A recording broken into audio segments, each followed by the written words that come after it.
Pandemi COVID-19 yang sampai saat ini masih belum selesai tidak menyurutkan semangat petani di Kabupaten Blitar, Provinsi Jawa Timur untuk mengamankan stok pangan.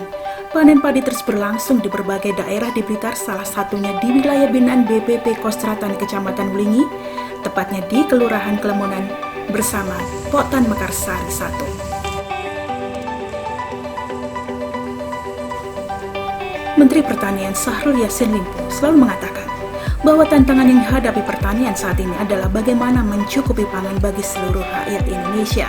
Bagaimana penyuluh dan petani untuk tetap sehat di situasi pandemi COVID dan selalu bersama-sama untuk menggenjot produksi, turun ke lapangan, tanam, olah tanah, panen dan mengolah hasil panen, mendistribusikan hasil panen sehingga petani bisa mendapatkan penghasilan yang lebih layak.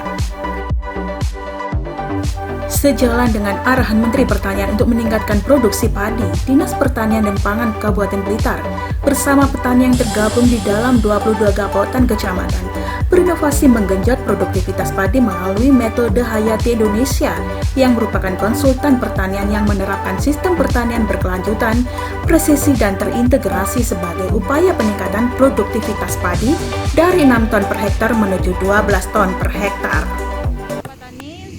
Nah, kali ini saya sedang bersama koordinator BPP Blingi, ya ini dengan Ibu Nini Dwi Handayani.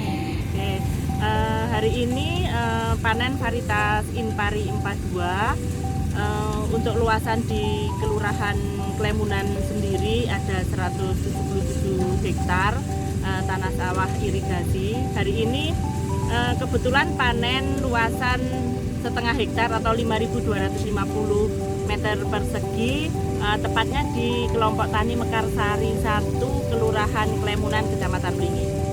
Produktivitas tahun yang lalu itu berkisar antara 6,9 sampai 7,2 Mbak Yeni. Tapi alhamdulillah kemarin hasil ubinan hari Jumat kemarin hasil ubinannya mencapai 10,5 ton per hektar. Kebetulan di kelompok tani Mekarsari ini adalah salah satu kelompok tani yang menjalankan program MHI, program metode Hayati Indonesia, salah satu kegiatan upaya untuk menuju 12 ton Mbak Yeni. Jadi beberapa yang bisa dilakukan di kelompok tani Mekarsari 1 ini diantaranya untuk tanam padi di musim ini yang kemarin yang panen hari ini menggunakan sistem metode Hayati Indonesia, di mana saprodi yang dipakai yang digunakan itu berasal dari tumbuhan. Ada menggunakan keong mas sebagai asam amino. Jadi yang selama ini keong mas merupakan musuh atau momok bagi petani, alhamdulillah bisa dimanfaatkan untuk dijadikan asam amino. Nah, dengan kegiatan ini mungkin yang bisa diambil manfaatnya atau yang bisa dipakai oleh petani bahwa kelompok tani Mekarsari 1 ini cara berpikirnya sudah berubah.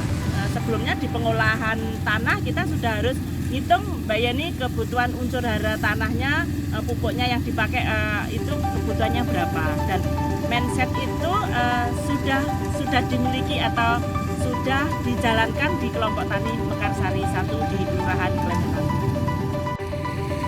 Nah, sahabat tani, jadi kita tahu ya kenapa ada perbedaan dengan produktivitas yang sebelumnya hanya 6,8 ton ya.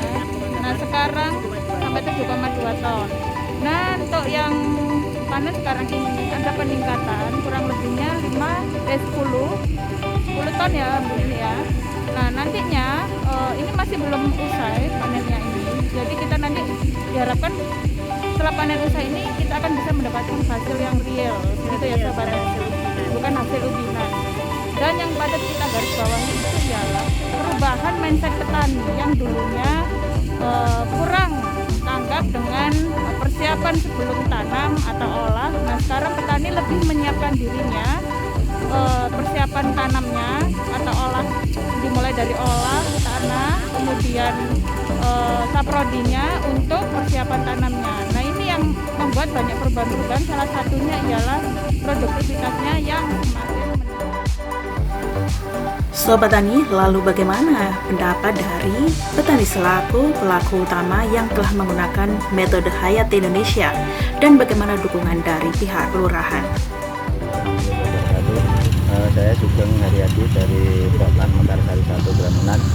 Saat ini kami menerapkan metode Hayati Indonesia atau FHI, yaitu peningkatan produktivitas hasil padi menuju ke 12 ton per hektar. Kita menggunakan pupuk itu mayoritas dari daun-daunan yang ada di sekitar kita. Memang kita tetap masih menggunakan sedikit pupuk kimia karena kita bukan murni pertanian organik. Itulah teman-teman di sini yang mudah-mudah dengan adanya metode Hayati Indonesia ini semangat dan kompak, karena rata-rata untuk hasil yang di sini pertanian yang konvensional biasanya itu 1 hektar maksimal itu cuma 7 atau 2. Kemudian harapan kami dengan adanya metode Indonesia ini kami terapkan lagi untuk musim tanam berikutnya. Tetap kami kerja satu tim dengan teman-teman. Apa yang masih kurang untuk musim kemarin akan kami benahi untuk memaksimalkan hasil. Biarkan kami para pemuda-pemuda yang giat melakukan usaha tani di Kelurahan Jatimunyu. Untuk kelurahan untuk mendukung kelompok tani dan juga masyarakat petani yang ada di Klemunan ini, kita sering juga turun dan ada beberapa yang perlu diusulkan dari pertanian, termasuk irigasi, saluran penguat jalan yang menuju pertanian. Itu biasanya juga bisa saya respon, termasuk usulan-usulan untuk semprot spray untuk hama, itu juga kita dukung melalui anggaran-anggaran kelurahan. Nah Sobat Tani, hal ini menegaskan bahwa pertanian menjadi salah satu sektor yang dituntut untuk tetap produktif di tengah pandemi COVID-19. Bahwa pertanian jangan berhenti, maju terus, pangan harus tersedia, dan rakyat tidak boleh bermasalah soal pangan. Seperti yang selalu disampaikan oleh Kepala Badan Penyuluhan dan Pengembangan Sumber Daya Manusia Pertanian, Bapak Deddy Nur Syamsi.